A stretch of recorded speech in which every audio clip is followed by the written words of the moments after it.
we're going back nowadays to the role of him as almost the buffoon. But there was also this idea that, he did work and he did, he might be, let's say, incapable in certain areas, but there was at least some respect afforded to this man.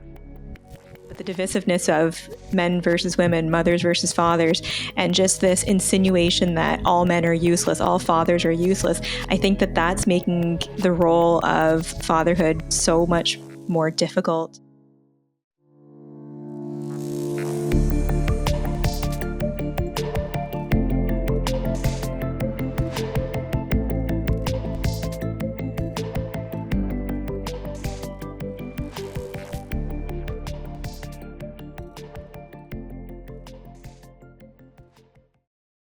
Hello and welcome to Awake at the Wheel. So in our past several episodes, we've been focusing a lot on the topic of male mental health. There's not a lot of discussion on social media, although there is some increasing discussion, which I think is a great thing. But something that's been coming up in therapy throughout my career is new fathers and their experience with parenthood and the expectations surrounding it, and even the attitudes of others in terms of fathers and their role and so on. So we've spoken before in this podcast about, males and females are different, and mothers and fathers are different, and their roles in the family are different. Perhaps an unpopular opinion these days, but that's where we stand, and that's what we're going to focus on today is the role that fathers have in the family.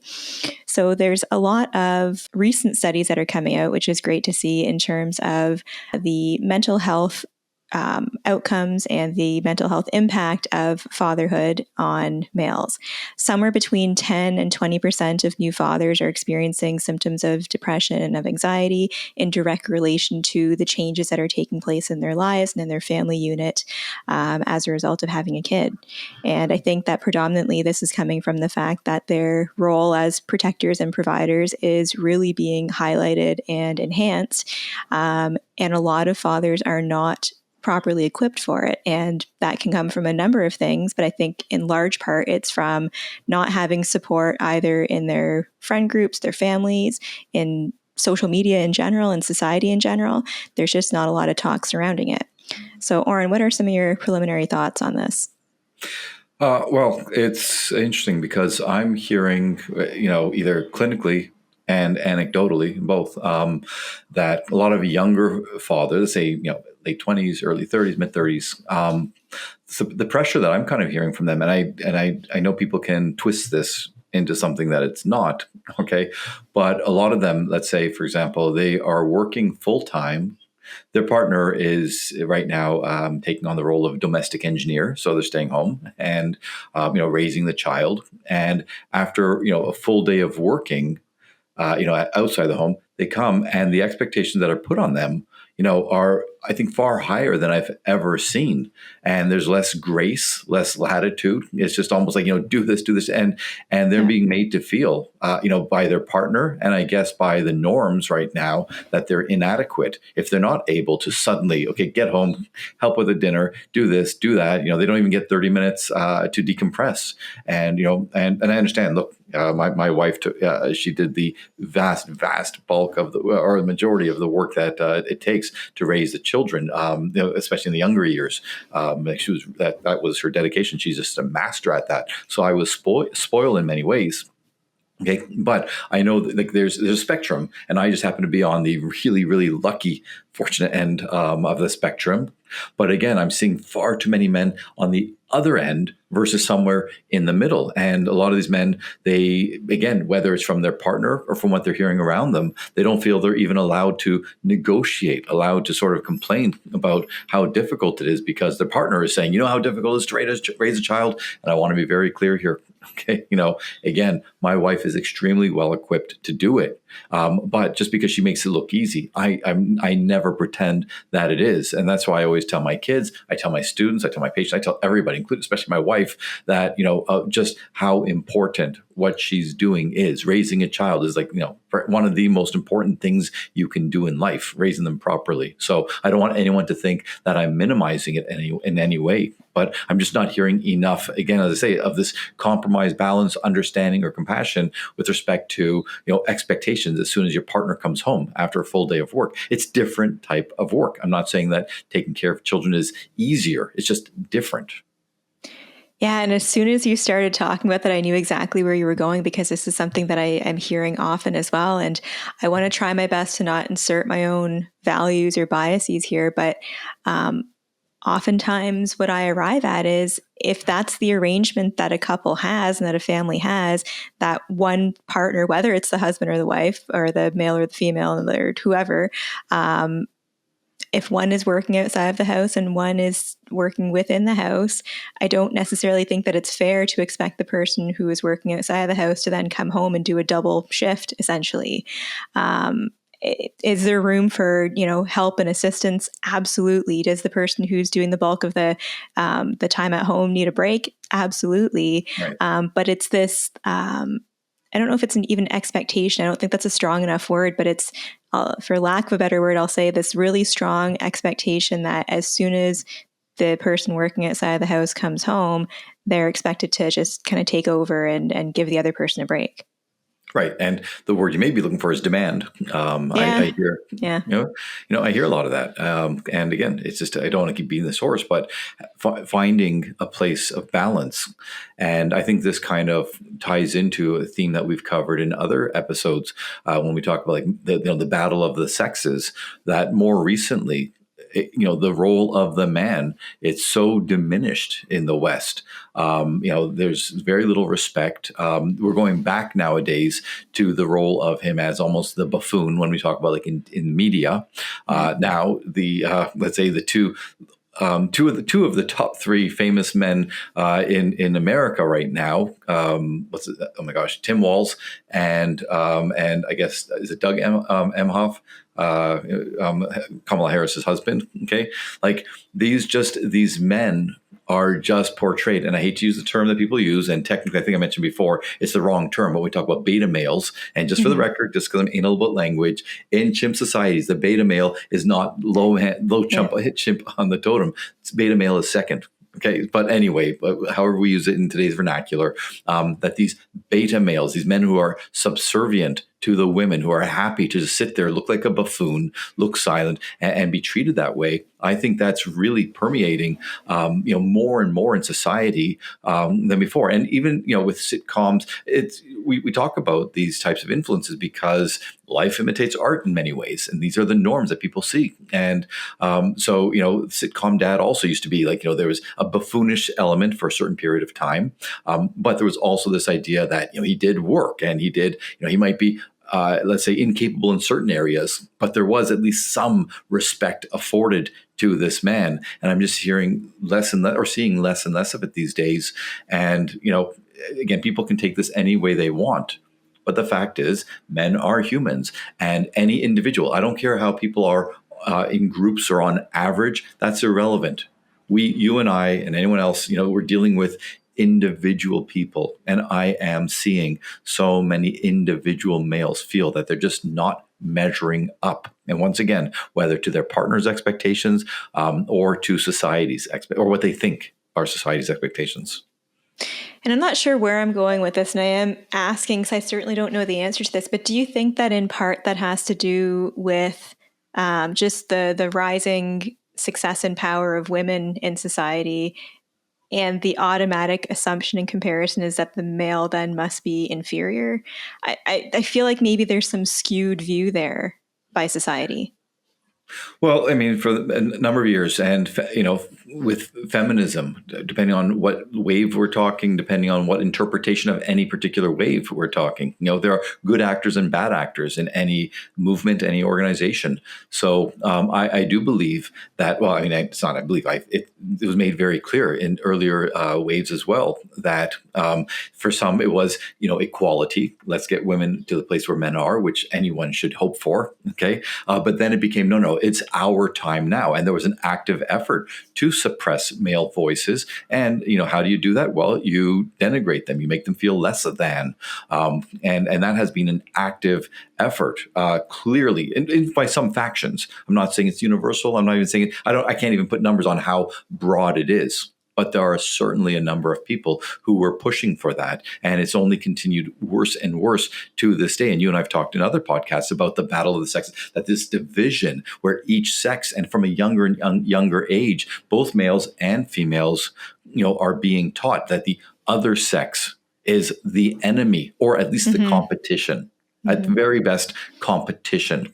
And if you're in a battle with somebody, if you're competing with somebody, you want to win, as opposed to saying, we're on the same team. We need to find out something that works for both of us, because otherwise it's going to, and this may be the drinking word of the day, I don't know, but it's going to fuel resentment. And as anyone who's watched these podcasts knows, resentment I call relationship cancer. It eats away at the person, or both people, and the relationship itself. So I'm really concerned about this. And that's what I'm seeing a lot of resentment.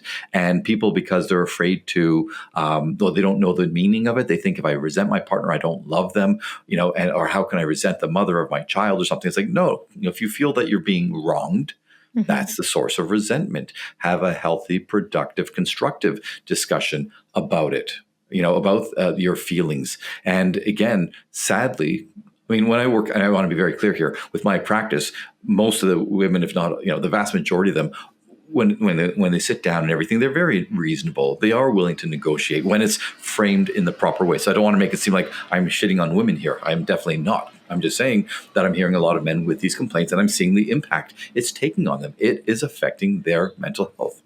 Yeah. And back to the skewed view of it, I think that I know that the algorithm's been feeding me a lot of like mommy blog type of content, and just the divisiveness, like so many things in the world right now, but the divisiveness of men versus women, mothers versus fathers, and just this insinuation that all men are useless, all fathers are useless. I think that that's making the role of fatherhood so much more difficult to manage and navigate and understand, like what the father's role is, because there is this built-in assumption in society, it seems, that men are useless, fathers are useless, they're not doing enough, they're never going to do enough, they're never going to measure up.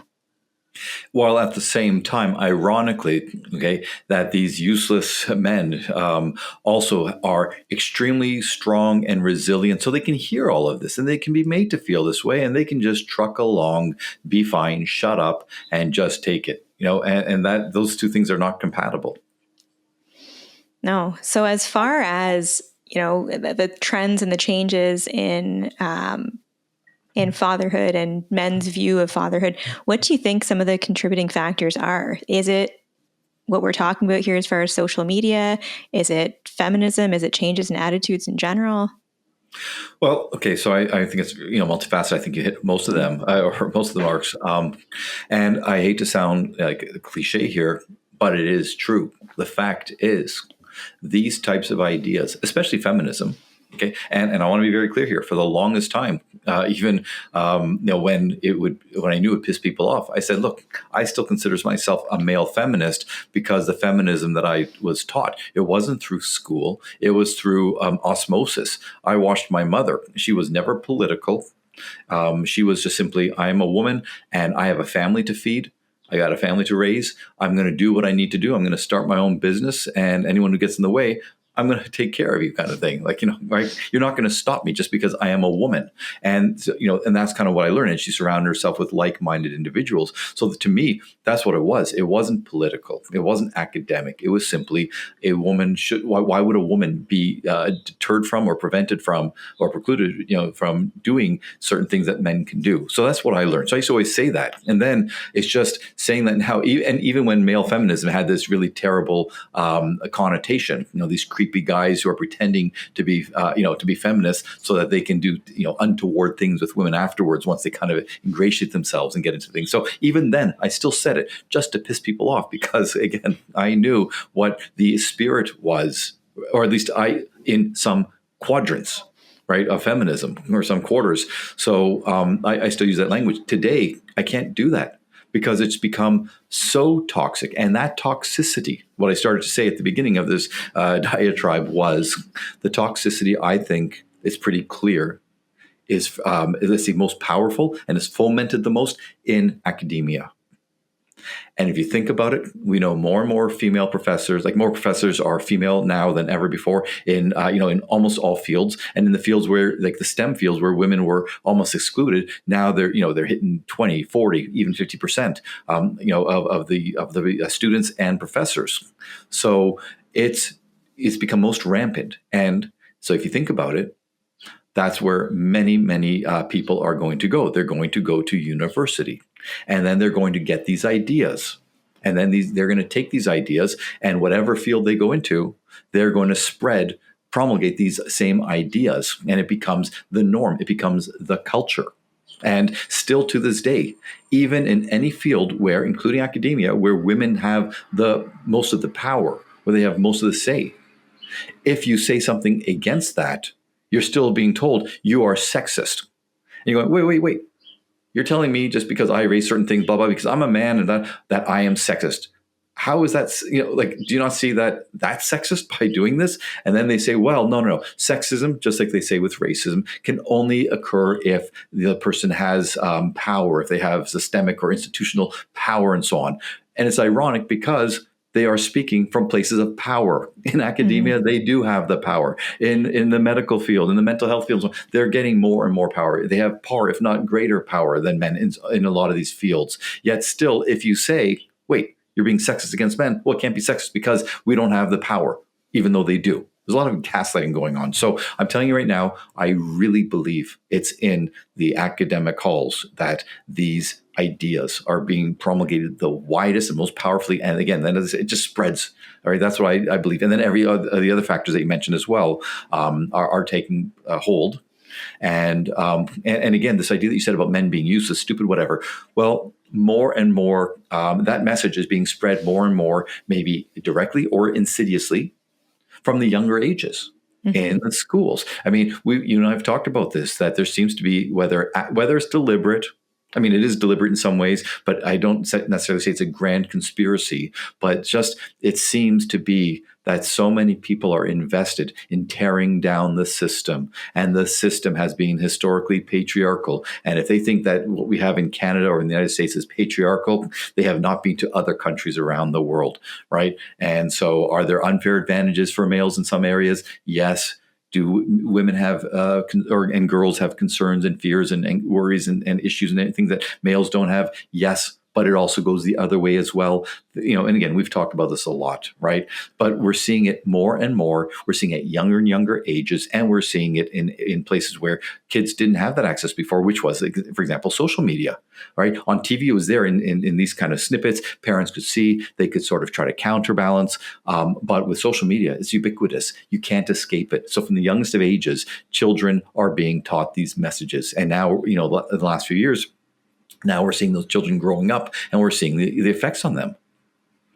Yeah. So as this relates to fatherhood, I think that the result or the byproduct of these stark, huge changes in messaging about men's emotions, men's experiences, is it then directly discounts the natural experience that men go through when they become fathers, which is major shifts in their relationship with their partner, a change in their identity, increased pressure to provide, to take care of their offspring.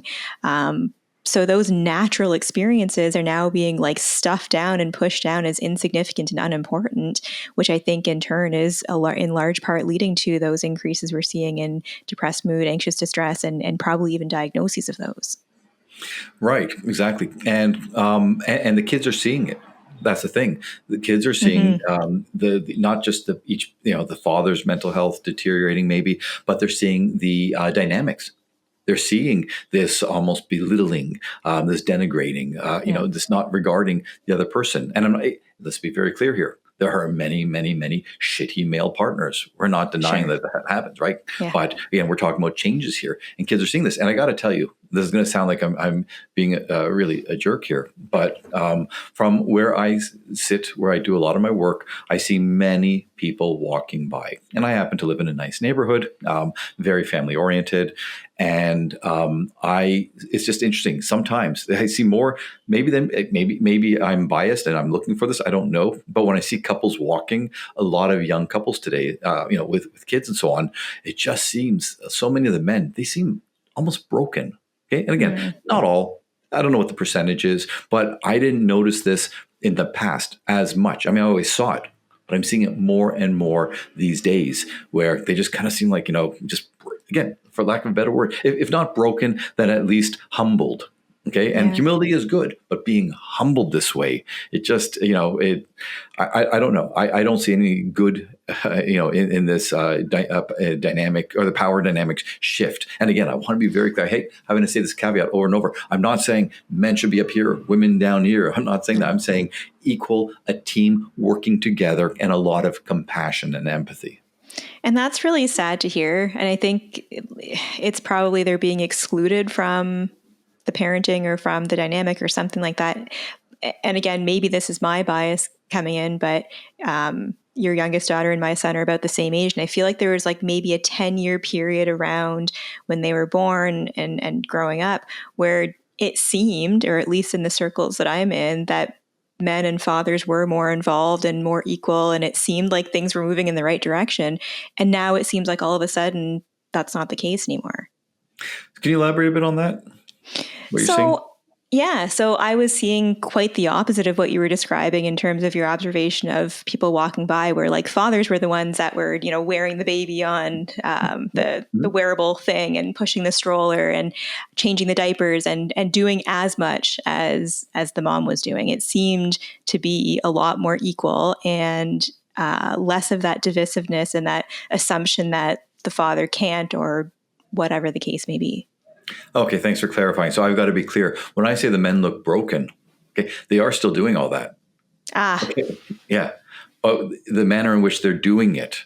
Okay. And again, I want to be very clear. I see many men proudly carrying the kid in, snugly or pushing the stroller or whatever. But I'm seeing more and more where it's just like, again, when I look at the couple, if I think who's wearing the pants in the family, right?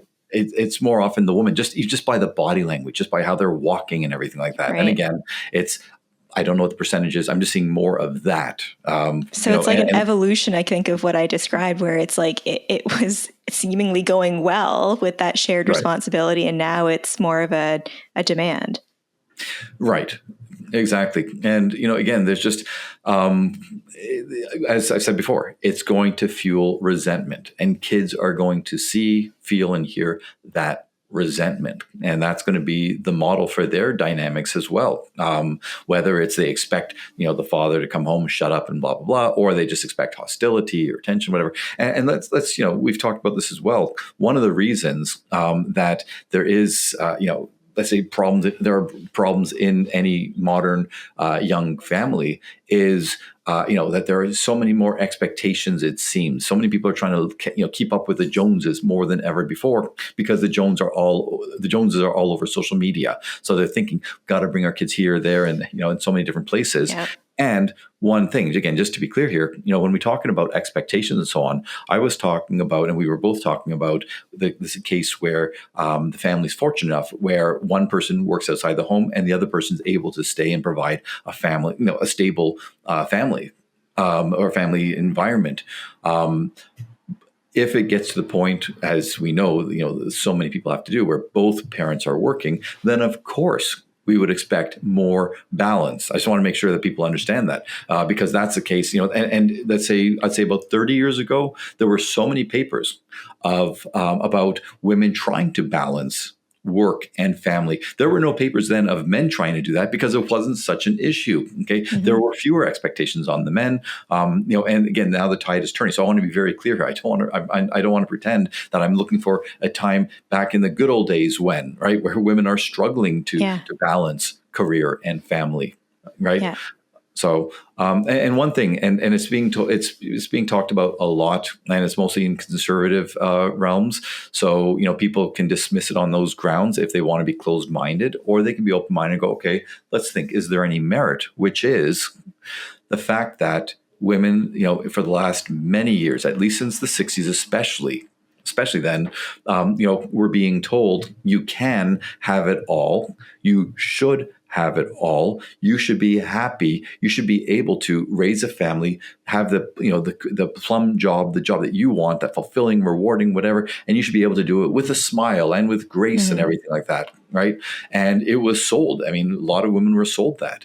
And that goes back to those expectations of like, these were unrealistic and unreasonable expectations to think that a woman can, work at this, high power corporate job, come home, do everything and blah, blah, blah, right? So again, I want to be clear here, even though right now the focus is we're talking about fatherhood, right? I'm not pretending that motherhood has had an easy go of it as well. A lot of bad messaging has been spread throughout, our society for a number of years. But I think that highlights a double standard, just like you said, that, we then soon learned, and again, it's more spoken about in the conservative circles, but I think that this is true regardless of one's political affiliation, that we can't, as women, do it all. But then why are we expecting men to? Very good. Wow. Yeah, the misogyny coming out of you today. Okay. So, okay. That's right. Yeah, internalized misogyny. Sorry. And this is what I meant. Internalized misogyny. And this coming from a woman who owns a business and has a successful career, right? I will fully admit that, I'm not working in the traditional hours. I have all the flexibility in the world, and I have a partner that shares the load. So I can say with certainty, I wouldn't be able to do it all. It's not possible. Right. And this is the thing that so many couples, they treat it like a zero-sum game, right? My success, my happiness, my fulfillment or reward must come at the cost of my partner, versus how can we work together so that we're both, elevating ourselves in these areas. Yeah. So as far as, what can fathers do, what can couples do, I think there's a lot, but it does come first with maybe recognizing the biases in the messaging that we're consuming and that we're seeing. But I think an important piece of it too is couples ensuring that they maintain a relationship that's outside of the role as parents and mothers and fathers. I'm sure you've seen it too, but I've seen so often that when parents get to an age where their kids are grown up and they move out of the house, they're strangers. They have like no relationship of their own. And oftentimes they're splitting up or, living in the same house, but basically living separately. So I think that one of the things I mentioned before was identity, and the changes in identity, again, for fathers and mothers, but we're talking about fathers, is ensuring that you maintain that role as husband and what that means within the confines of the relationship. Right. And, yes. So I was going to say, I was trying to tie a few of those things that you were saying together. Because I'm thinking about, as you say, about when the kids are gone. When you have kids, you have a built-in shared value, you hope, okay, and goal of raising these children. And in the end, when they're gone, again, what bonds us together? What binds us together? And so each person being comfortable in their individual role, and then in the partnership and so on, so that when that aspect of their life is no longer there, okay, as you say, not only do we have actually some shared interests and so on, but back to drinking more of the game, that it's not tainted by all this built up resentment that you're holding because previously you hadn't negotiated and navigated these different roles properly. And there were these unfair or unrealistic expectations on both parts. Okay. So yeah, I think it's really important to build up yourself and for especially for men these days. And again, it's ironic because the pendulum has swung the other way, where many women felt they didn't have a voice, whether as a woman, whether as an employee, whether as a mother, right, or a wife. They felt that they just couldn't have that voice. Well, now again, many men in the roles, especially as husband and father, feel that they don't have the voice, right? They're being expected to do more and more, but they're being given less and less respect and credibility and ability to, again, to have some influence, to have some self-agency within the family. And again, I know this isn't about every family. There are a lot of families who can still maintain the balance and so on. But again, this is proportionally speaking, I'm seeing more and more people that fit that bill. So finding resources, whether it's friends, whether it's social media, which God forbid, but being, of course, mindful of what kind of videos you're curating here. Like, you want to make sure that it's not just truly misogynistic views that create this divisiveness that we've talked about a lot. You're trying to find just healthy, really healthy models, so that you can feel that you are valuable, you do have a role, whether it is sole provider financially, whether it is, part-time parent, so to speak, whatever the case is. And if you and your partner are okay with, this dynamic, who cares what anyone else thinks, as long as it's healthy and as long as it's not harming you or the Sure. kids, right? Yeah. You don't have to subscribe to these other ideologies that you're seeing around you, right? Yeah, and I want to further emphasize what you're saying as far as men finding things to do that are productive and healthy, that are just for them. And again, maintaining their identity as an individual as well as in the other roles. And I think that there is certainly value in consuming things on social media that are, positive messages about masculinity and fatherhood. But I would hope and I would encourage people to find other like-minded fathers that they can connect with and, talk about the stresses that come along with it. And having open communication with one's partner of, this is going to be part of my role as a father, is to connect with other fathers and other men so that I can, share my experience and share one another's experiences and support one another. Right. And that's important because not everybody, let's say, especially depending where you live, if you don't have private insurance, it can be very expensive to be able to have those discussions with a trained professional. So if you can find positive support groups that are free, that do provide similar benefits, maybe, they're going to be more biased, they're going to be less professional and so on. But, and importantly, knowing that you don't have to shape yourself to be like the people in that group. And if that group doesn't resonate with you, find other groups. Right. And by the way, this happens all the time. We do it, in different capacities. But I am also, just so you know, I'm hearing more anecdotal, but I'm hearing more women comparing their husbands to other husbands, right? And it's the worst thing that you can do, right? Whether it's to your spouse or to your kids, if you do it properly. Right, using it in a constructive way, to provide ideas and so on. That's one thing. But the way I'm hearing it with such bitterness, and it's just putting them down in so many ways, that's not going to motivate. It's not going to motivate your kids. It's not going to motivate your partner. It's only going to foster, you got it, resentment. Yeah. And it completely discounts the fact that every individual, every family is unique and different, and what works for one family doesn't necessarily work for another. And like you said, if it can be constructive and maybe looked at as a model of what can be changed, sure. But likewise, I'm hearing it more as like punitive, like, well, so-and-so does this and it works great for them. Why aren't you doing that?